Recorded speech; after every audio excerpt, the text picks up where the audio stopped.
Loire Éco, c'est l'émission éco-positive qui fait du bien. Loire Éco, c'est parti.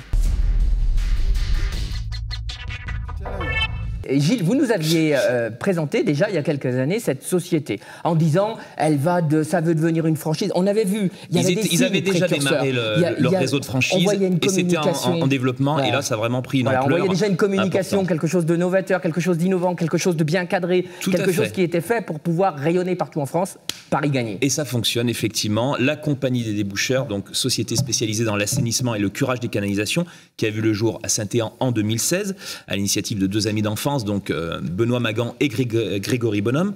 Donc fort du succès de ce démarrage, vous avez au bout de 2 ans lancé votre réseau de franchise et ouvert la première franchise en juillet 2018, ça c'est pour le petit rappel. Aujourd'hui c'est 87 agences en France, 150 000 clients, un peu plus de 150 000 clients, un chiffre d'affaires de 19 millions d'euros en 2022, en progression de 54%, ce qui est énorme, et 101 salariés en comptant l'ensemble des collaborateurs sur le réseau. Bref, une belle ascension que vous comptez bien entendu poursuivre et avec une ambition nationale, une couverture nationale en 2025. Alors Benoît Magan, peut-être on va commencer par vous. Comment expliquez-vous cette success story ? Je pense que ça passe déjà par notre stratégie, simplement. Dans notre métier, on avait quand même une grosse problématique à la base. C'était quand on avait une canalisation de bouchée, on ne savait jamais à quelle sauce on allait se faire manger. Un petit peu le syndrome du serrurier parisien. Et finalement, en emmenant de la transparence dans nos prix, en emmenant de la qualité de service surtout.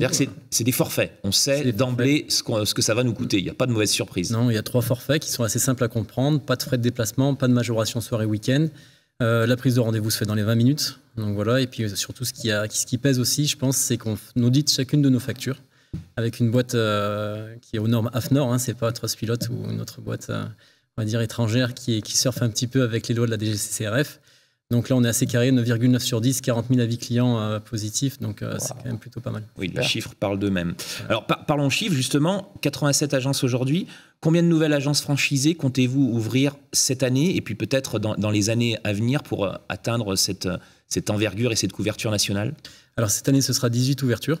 Voilà, avec une belle croissance organique parce qu'on a mis en commande 60 véhicules. Donc on a pas mal de techniciens qui vont arriver en tant que salariés aussi. Donc ça, c'est quand même un beau signal. Et puis, on va arriver entre 120 et 140 agences courant 2025. Je pense que là, on aura un maillage complet du territoire et monter en charge à 300 techniciens, voire plus. En termes de chiffre d'affaires, ça vous amène où, cette roadmap, à peu près ? Pour l'instant, on va dire, on vise 50 millions et puis on espère que ça ira plus loin, quoi. On se donne les limites. Mais le maillage national, les 140 2025. Agences, 2025, c'est à peu près cet ordre de grandeur-là, les 50 millions d'euros de chiffre d'affaires. C'est ça. Alors, on a vu, Rémi a évoqué tout à l'heure le côté communication un petit peu décalé. Je vous propose justement de voir l'une des dernières communications que vous avez faites avec des tutos, des petits tutos, mais des tutos assez sympas. Très. Salut la compagnie. Bon, aujourd'hui c'est la merde. Bah oui, t'es chez toi, tu te laves les dents, et tu vois que l'eau stagne dans ton lavabo. Donc t'as le seum. Et c'est normal, parce que ça fait chier, mais bon. Pas le temps de faire le fragile, je vais te montrer comment décrasser ton siphon en 2-2.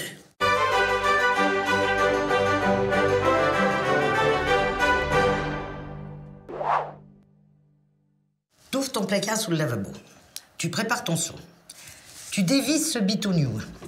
Fais bien gaffe à pas perdre les petits joints, là. Hein. Et celui-là, tu le fermes pas? Non, parce que je te connais, hein. Après, t'as ce truc dans les mains. Alors, c'est crade, ça schlingue, mais c'est normal, hein, on est tous fait pareil. Alors, tu rinces sévère. Et si t'es du genre maniaque, tu peux même y aller à la brosse à dents. Bon, après, tu joues pas au con, tu la jettes, hein. Et t'as plus qu'à tout remettre en place, et t'es bon. Alors, c'était pas la mort non plus. Ok, mais pourquoi vous m'avez appelé?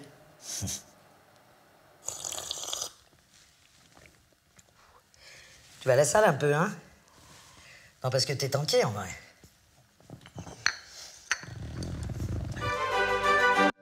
Donc voilà, on l'a vu, bel exemple. Des tutos comme ça, il y en a 4-5, c'est ça? Il y en a 4-5. L'idée, c'était un peu de dédramatiser la situation parce qu'on fait face à une situation d'urgence pour nos clients qui sont souvent en panique et nous, on a essayé on a pris une profession qui était très obscure et on a essayé de rendre sexy la profession, en fait, pour vraiment dédramatiser la situation auprès de nos clients finaux. L'idée de ces tutos, c'est surtout parce qu'on va répondre à la question comment, et c'est les choses les plus consommées sur Internet aujourd'hui. Et ça permet d'introduire la marque avec un peu de sympathie. En tout cas, c'est réussi, parce que vraiment, une communication décalée qui percute et qui reste en tête.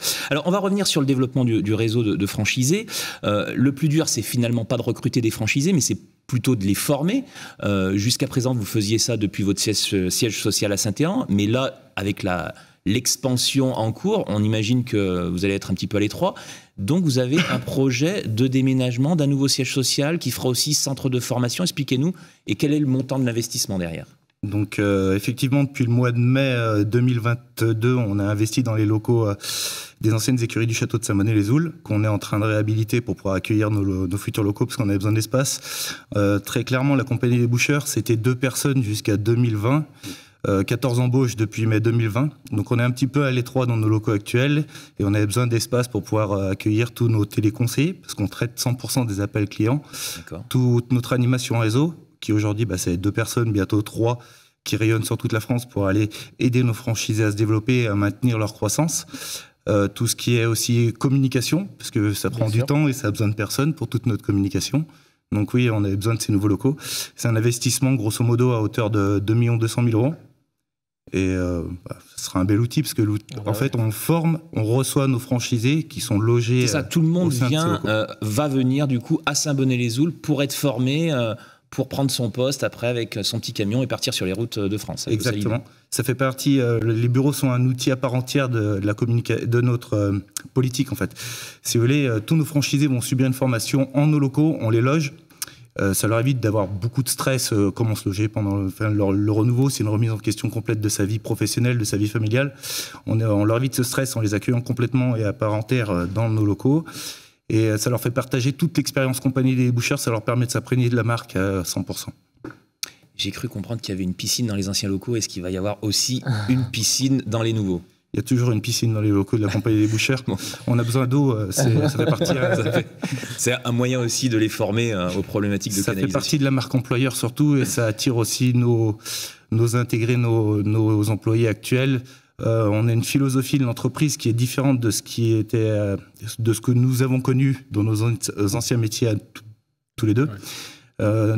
Notre politique, c'est de prendre du plaisir en travaillant et de replacer la valeur travail au sein de la vie de chacun. Alors, si j'ai un conseil à vous donner, je ne suis pas plombier, mais quand vous viderez la piscine, il faut la rincer sévère. Sévère. Petite question, aujourd'hui, est-ce qu'il y a un profil type pour devenir franchisé au sein de la compagnie des boucheurs ou pas forcément ? Non, en fait, aujourd'hui, on va quand même positionner les personnes qui sont plus promoteurs, développeurs commerciaux dans ce sens-là, parce que simplement, on a une stratégie de communication qui pousse de plus en plus, la notoriété est grandissante. Donc le boulot arrive, on a encore plus de têtes pour réfléchir, on est à peu près un peu plus de 100 maintenant, on va tous dans le même sens, donc les idées fusent et il faut les mettre en place. Et il faut à côté de ça se structurer pour pouvoir absorber le travail. Et donc forcément se structurer, c'est pas être simplement franchisé, finalement c'est aussi manager des personnes, se développer, aller chercher un petit peu de l'événement. Donc en fait aujourd'hui les premiers acteurs, les pionniers des franchisés de la compagnie des boucheurs qui sont arrivés, qui ont entre guillemets posé leurs affaires sur la table pour rentrer chez nous, ils n'ont pas les mêmes conditions que ceux qui arrivent là pour l'instant. Donc on les a bien accompagnés pendant 4 ans. Et ceux qui arrivent là maintenant, c'est pas forcément les mêmes profils. On leur explique voilà ce qui se passe aujourd'hui, voilà les outils qu'on a mis en place. Il va falloir que tu les exploites parce qu'autrement le boulot qu'on va te chercher, finalement, il va aller chez notre confrère. Tant mieux pour lui, mais c'est pas ce qu'on recherche. Oui, c'est pas l'objectif. Comme dans tous les systèmes de franchise, il y a un droit d'entrée. On peut connaître le montant si demain on se dit tiens, j'ai envie de donner un nouvel élan à ma carrière professionnelle. Et si je me lançais, ça coûte combien ? En fait, en gros, droit d'entrée, j'ai plus envie de réfléchir dans la globalité. L'enveloppe, elle est de 50 000 € pour entrer chez nous. Donc, c'est une enveloppe qui a été entre guillemets réfléchie. On peut jouer sur quelque chose, c'est le droit d'entrée en lui-même et se dire on le fait payer plus ou moins cher. Nous, ce qui nous intéressait surtout, c'était de rester dans la délégation d'une agence bancaire locale. Donc comme ça, en termes de rythme de développement, c'était intéressant. Et puis, c'était aussi pour donner la chance finalement à des personnes qui n'avaient pas forcément un gros budget pour entreprendre. Parce que nous, ce dont on a besoin, c'est une motivation et puis c'est l'envie. Et quand on a l'envie, après, derrière, on croit en son projet, on croit en soi. ça marche, quoi. Et il y a plein de franchisés aujourd'hui qui Donc une enveloppe de 50 000 € pour se lancer, et on peut imaginer l'amortir, entre guillemets, à quelle échéance? C'est quoi, sous 2-3 ans on est... En fait, ça dépend de vous. Hein. Oui, très clairement. Il y en a qui vont mettre 4 ans, il y en a d'autres qui vont mettre l'année. Donc 50 000 €, vous partez, vous avez une clé avec un véhicule qui est en location, par contre, un package complet de matériel, et vous partez de la formation 15 jours après, votre première intervention est le samedi, vous attaquez, quoi. Vous cherchez encore des franchisés, ou c'est le bouche à oreille, ou vous participez à des salons de franchise? Typiquement, on a de la chance, on n'a jamais cherché de franchisés, c'est les franchisés qui ont cherché à venir chez nous. Et là, du coup, vous essayez d'émailler le territoire, il y a des exclusivités sur les zones? Tous nos franchisés ont une exclusivité territoriale.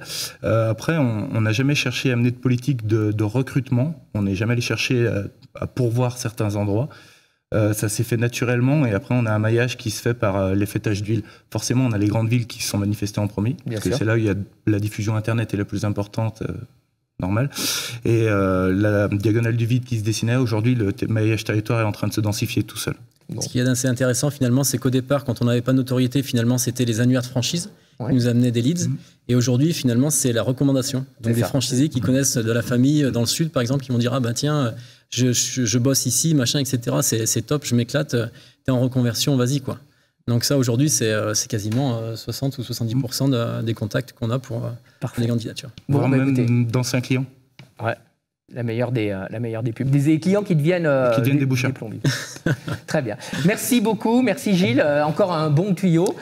Moi, j'aime beaucoup, et à Loire-et-Gon, on aime beaucoup quand il y a des pépites ligériennes qui rayonnent au niveau national. En tout cas, bravo pour cette belle progression, et puis bon courage. Vous revenez dans 4 ans quand vous en aurez 150, 200 peut-être. Hein, on sait jamais. Merci pour votre accueil. À vous. Merci.